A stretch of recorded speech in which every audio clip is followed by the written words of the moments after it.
ওম নমঃ শিবায়। প্রিয় জিতু, বন্ধু তুমি কেমন আছো? অবশ্য বিশ্বাস আছে যে মহাদেবের আশীর্বাদ সবসময় তোমার মাথার ওপর রয়েছে, আর আমাদের এত মানুষের ভালোবাসায় তুমি ভালো থাকবে, এটা যে তোমার শক্তি। পরিস্থিতি যতই কঠিন হোক না কেন, এতটুকু বিশ্বাস রেখো, সব সময় তোমার বর্ধিত পরিবার, তোমার জিতু বাহিনী, তোমার জেকিরিয়ান্সরা সবসময় তোমার পাশে ছিল, আছে এবং থাকবে। যতই কঠিন সময় আসুক, আমরা সবাই মিলে তোমার সঙ্গে জয়ী হব। আমাদের বিশ্বাস অটল, তোমার প্রতি আস্থা অটল। I hope I can make you a little blink of smile on your face by this note. আর ভালোবাসার এক ছোট্ট উপহার সঙ্গে দিলাম, দয়া করে গ্রহণ করো। I will be happier then. Regards, a forever Jekirian জিতুহালিক Ankita Karmakar, Dum Dum. Sorry for bad handwriting. আরে সরি ফর ব্যাড হ্যান্ডরাইটিং, আমার হ্যান্ডরাইটিং কি জানো? Okay, the letter has come from Ankita Karmakar. Ankita, thank you very much, very very much. আরও অনেক অনেক চিঠি এর মধ্যে এসছে, খুব অল্প অল্প করে পড়তে পেরেছি। কিছু কিছু চিঠির শেষে যখন ভেবেছি যে এই চিঠিটা আমি আমার টিমকে বলবো যে এটাকে একটু সিলেক্ট করতে, যে আমি পড়বো জিতু শেয়ারিংয়ে, কিন্তু শেষে, চিঠির শেষে লেখা রয়েছে দিস ইজ প্রাইভেট আর this is only for you, don't share. আমি আটকা পড়ে গেছি। এনিওয়ে, শুরু করছি জিতুস শেয়ারিং। কেমন আছেন আপনারা? অনেকদিন বাদে বাদে আপনাদের কাছে অডিও ভিডিও আনছি, তার জন্য আমি আপনাদের কাছে ক্ষমা প্রার্থী। জানেন, আজকে বাইরে বজ্র বিদ্যুৎ সহ ঝোড়ো হাওয়া বইছে, সঙ্গে দারুণ বৃষ্টি, ঝমঝম করে বৃষ্টি পড়ছে, এবং আমি রেকর্ডিংটা অন করে রেকর্ড করছি জিতুস শেয়ারিং এর জন্য, আমার এক্সটেন্ডেড ফ্যামিলির জন্য। আমি আমার ভিডিও তৈরির সময় সাবস্ক্রাইব করুন, লাইক করুন, শেয়ার করুন, এগুলো কখনো বলেছি? কারণ এটা আমার ফ্যামিলির কাছে আমার নিজস্ব কিছু মত, আড্ডা এবং যোগাযোগ স্থাপন করা। এই যোগাযোগ তো শুধুমাত্র যে যোগাযোগের মধ্যেই আটকে আছে এমন নয়। এই যোগাযোগ আড্ডার যোগাযোগ, এই যোগাযোগ আত্মার যোগাযোগ, এই যোগাযোগ নিজেদেরকে শেয়ারিং এর যোগাযোগ। আপনাদের প্রশ্ন আসে, আমরা পড়ি, তার উত্তর দিই, এবং উত্তর দিতেও ভালো লাগে। আজকেও 2-3টে প্রশ্ন আমরা সিলেক্ট করেছিলাম, কিন্তু আজকের ভিডিওতে প্রশ্ন বা অন্য কোনো চিঠি পর্বও রাখবো না।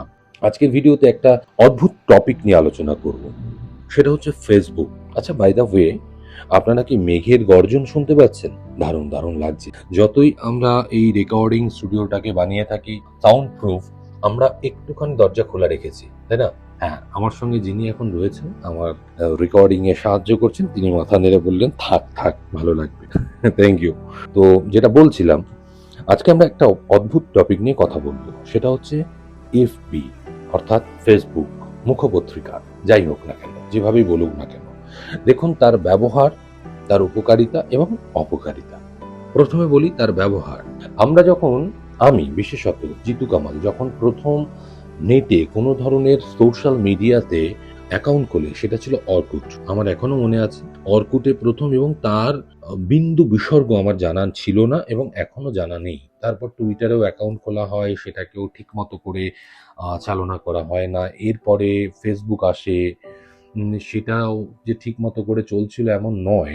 কিন্তু একটা সময়ের পর যখন ইনস্টাগ্রাম ঢুকলো, আমার মনে হয় ইনস্টাগ্রাম ঢোকার পর ফেসবুকও তাদের অ্যাপ্লিকেশনস, তাদের টুলসগুলো পাল্টাতে শুরু করলো এবং একে অপরের কম্পিটিটর হলো। এখন তো সবই ফেসবুকের আন্ডারেই রয়েছে। কম্পিটিশন ইন সেন্স হচ্ছে, ধরুন কোকের আন্ডারে পেপসি রয়েছে, কোক রয়েছে, কিন্তু তাদের মধ্যেও তো একটা কম্পিটিশন থাকে।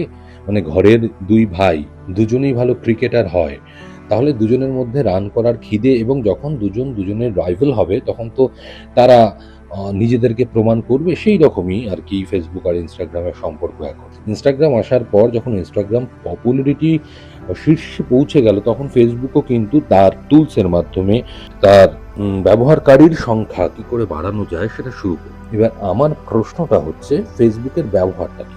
দেখুন, আমি সাধারণত ফেসবুককে ব্যবহার করি প্রচারের কাজে, কখনো কখনো মজা করার কাজে। আমি বারবার বলেছি, আমার পার্সোনাল, আমার ব্যক্তিগত এক্সপ্রেশন, ব্যক্তিগত আমার শখ আহ্লাদ বা ব্যক্তিগত আমার রাগ অনুরাগ, যে কটা ভাব রয়েছে, কোনোভাবেই কিন্তু আমি প্রকাশ করি না। অনেক সময় হয়েছে আমার মনে প্রচন্ড আনন্দ কিন্তু দুঃখের পোস্ট করেছি। আবার কখনো, কখনো এমন হয়েছে একটু দুঃখের মধ্যে রয়েছি কিন্তু মজার পোস্ট করেছি। আমি চার্লিকে নিয়ে পোস্ট করেছি।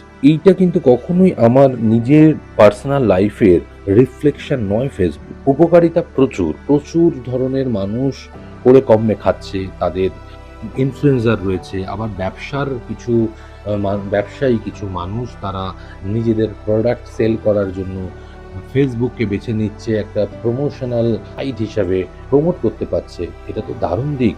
অপকারিতাগুলো বলি, অনবরত স্ক্রল করে যাওয়া এবং সেটা অ্যাডিকশনে পরিণত হওয়া। ছোট থেকে বড় এবং আবাল বৃদ্ধ বনিতা বুড়ি বুড়ো সবাই স্ক্রল করে যাচ্ছে। এটা কিন্তু আমাদের নিয়ে যাচ্ছে গভীর অতলে। এই জায়গাটা থেকে আমাদের একটু বেরোতে হবে। জানি রিলস দেখতে ভালো লাগে, মজার রিলসগুলো এমন ভাবে তৈরি করানো হয় এবং আমি এমন রিলস দেখি যার মেকিং দেখে তো আমি ছিটকে যাই যে বাংলা ফিল্মে এই ধরনের মেকিংস হলে হয়তো আরো বেশি পরিমাণ বাংলা সিনেমা প্রেমী লোক হলমুখী হবে। সেই রকম ক্রিয়েটিভ লোকজনও কিন্তু এখানে রয়েছে। তারা প্রত্যন্ত গ্রামের, তাদের কাছে হয়তো ইকুইপমেন্টস সেরকম নেই কিন্তু ক্রিয়েটিভ আইডিয়াস মারাত্মক। আমি তাদের হ্যাটস অফ জানাই, প্রণাম জানাই। আমি তাদের বলি যে তোমাদের এই ট্যালেন্টকে নষ্ট করো না, তোমরা আরো ভালো ভালো লেখা লেখো এবং ভিডিও শুট করো এবং নিজেদের মতো করে আনন্দ করো।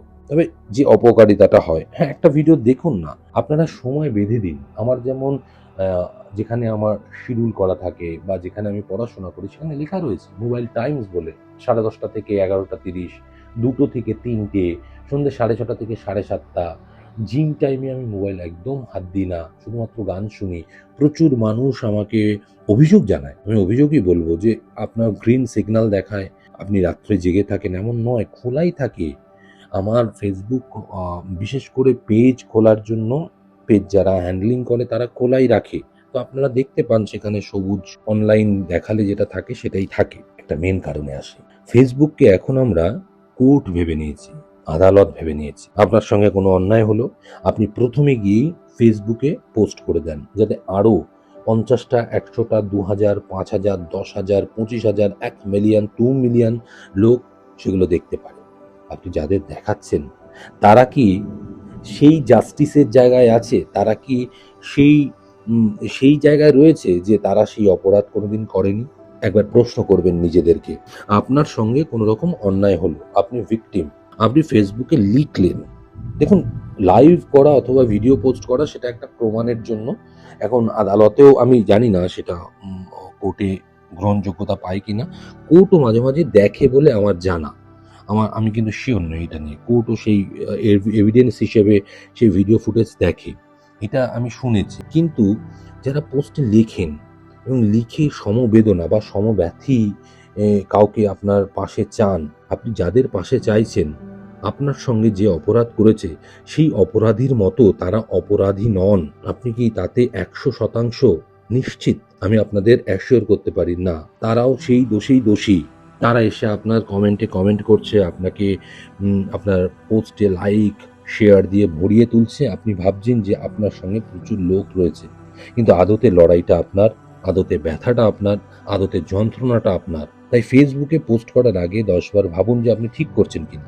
তবে হ্যাঁ, কেউ যদি ভিকটিম কার্ড খেলার চেষ্টা করে এবং তার জন্য ফেসবুককে অথবা কোনো সোশ্যাল সাইটকে হাতে নেওয়ার চেষ্টা করে, ডেফিনেটলি উত্তর দেবেন। আমি তার একমাত্র উদাহরণ। আমি কোনো ঘটনাকে ফেসবুকে প্রথমে নিয়ে যাই না, যদি না আমার রাইভেল, যারা নিজেদেরকে রাইভেল মনে করছে, আমি কাউকেই রাইভেল মনে করি না, যারা মনে করছেন এবং নিজেদেরকে প্রচণ্ড সৎ হিসেবে প্রতিষ্ঠিত করতে চাইছেন 50টা লোকের সামনে, তখন আমি 5 লাখ লোকের সামনে তাদের মুখোশটা খুলে দেওয়ার চেষ্টা করি। সেটা অন্যায় নয় বলেই আমি মনে করি, সেটা আপনারা ভেবে দেখবেন। কিন্তু অযৌক্তিকভাবে আপনি ভিক্টিমাইজড হলেন এবং সেটা প্রথমেই ফেসবুকে নিয়ে গেলেন, আমার মনে হয় সেটা অন্যায়। স্ক্রিনশট শেয়ার করা ডেফিনেটলি করুন, আপনার দরকারে করুন। আপনাকে কেউ ব্লেম দিচ্ছে, মিথ্যে ব্লেম দিচ্ছে, সেইটা থেকে নিজেকে বাঁচার জন্য এভিডেন্স হিসেবে আপনি সেই স্ক্রিনশটগুলো শেয়ার করে রাখুন যাতে ভবিষ্যতে সেটা কাজে লাগে। কিন্তু অযৌক্তিকভাবে কারোর সঙ্গে তর্ক হলো, সেই স্ক্রিনশট আপনি প্রথমে দিয়ে দিলেন, দেখুন আমার সঙ্গে এইভাবে কথা বলেছে। আপনার সঙ্গে কি ইকুয়েশন ছিল সেটা কি ফেসবুকের মানে নেটিজেন, সো কল্ড নেটিজেনরা কি জানে যে আপনি তার সাথে কতবার কফি খেয়েছেন? কতবার ঘুরতে গেছেন, কতবার প্রেমালাপ করেছেন অথবা বন্ধুত্বপূর্ণ আচরণ করেছেন। আজকে ঝগড়া হয়েছে, আপনি ফেসবুকে টেনে নিয়ে চলে আসলেন। আপনার সমস্ত এক্সপ্রেশনস ফেসবুকে ঢেলে দিচ্ছেন। ঢালবেন না। এটা আপনার ভবিষ্যৎ প্রজন্মের জন্য একটা খারাপ ইঙ্গিত। আপনার সন্তান সন্ততি হবে, তখন আপনাকে তারা আঙুল তুলে দেখাবে, বাবা আপনি বা মা আপনি এই কেচ্ছা কেলেঙ্কারির সঙ্গে যুক্ত ছিলেন। তখন কিন্তু আপনি উত্তর দিতে পারবেন না যে বাবু বা মা শোন, আমাকে এই দোষে দোষারোপ করা হচ্ছিল, আমি এই দোষটা করিনি, প্রমাণস্বরূপ আমি এই স্ক্রিনশট অথবা এই পোস্ট করতে বাধ্য হয়েছিলাম। আমি আশা করি বোঝাতে পারলাম ফেসবুকের ব্যবহার সম্পর্কে। আমরা ফেসবুককে কোর্ট বানিয়ে ফেলেছি, আদালত বানিয়ে ফেলেছি, এবং ফেসবুকের ইউজার্সদের, যারা ফেসবুক ইউজ করছে সেই ইউজার্সদের আমরা জাজ বানিয়ে ফেলেছি অজান্তেই। করবেন না। আজকে ধরুন আপনার বাড়িতে চুরি হয়েছে, আপনি অবগত করার জন্য আপনি লিখতে পারেন, কিন্তু আপনি সেখানে গিয়ে জাস্টিস চাইতে পারেন না। চোর ধরার জন্য নেটিজেনরা নেই। তারা আপনার সমব্যথী হবে, তারা আপনাকে আরও 4টে গল্প শোনাবে, তারা আপনাকে আরও 4টে চুরির কি করে না হয় সেই রকম আপনাকে জ্ঞান দেবে, কিন্তু আলটিমেট আপনাকেই ফেস করতে হবে। যেখান থেকে চুরি হয়েছে সেই জায়গাটাকে বন্ধ করতে হবে, আপনার নিকটবর্তী পুলিশ স্টেশনে গিয়ে রিপোর্ট করতে হবে, যাতে পুলিশ এসে সেই চুরি বন্ধ করতে পারে এবং পুলিশ যথাযথ ব্যবস্থা নিতে পারে। নেটিজেনদের কাছে বলে আপনার লাইক কমেন্ট বাড়বে।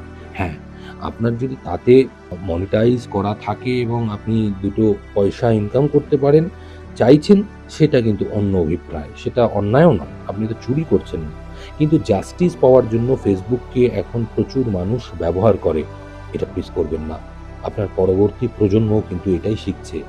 আইন ব্যবস্থার ওপর থেকে তাদের সমস্ত ভরসা উঠে যাবে। অনেকের প্রশ্ন আসতেই পারে, আরে আইন ব্যবস্থাই তো ঢিলেঢালা, সেটা দেখিয়ে দেওয়ার জন্যই তো আমরা পোস্ট করি, করুন, তাতে অসুবিধা নেই। আমি বলছি জাস্টিস পাওয়ার জন্য করবেন না। কোনো বন্ধুর সঙ্গে মতবিরোধ হলো, আপনি প্রথমেই ফেসবুকে লিখে দিলেন।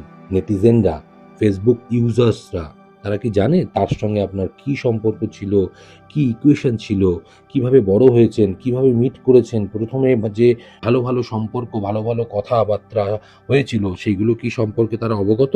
আজকে আমার একটা ছোট্ট ঘটনা দিয়ে বলছি। এবছর এবং গত বছর মিলিয়ে সঙ্গে অনেকগুলোই বাক বিতণ্ডা হয়েছে এবং তার সঙ্গে প্রচুর নাম জড়িত হয়েছে। প্রথমে কিন্তু উল্টো দিকের মানুষরা ফেসবুককে ইউজ করেছিল হাতিয়ার হিসেবে এবং আমার গুডউইলকে কালিমালিত্য করবে বলে। তার রক্ষার্থে আমাকে নামতে হয়েছিল, আমার টিমকে নামতে হয়েছিল। আমি কিন্তু সেধে কারুর নাম বা কারুর কোনো কিছুই আমি ফেসবুকে নিয়ে আসি না।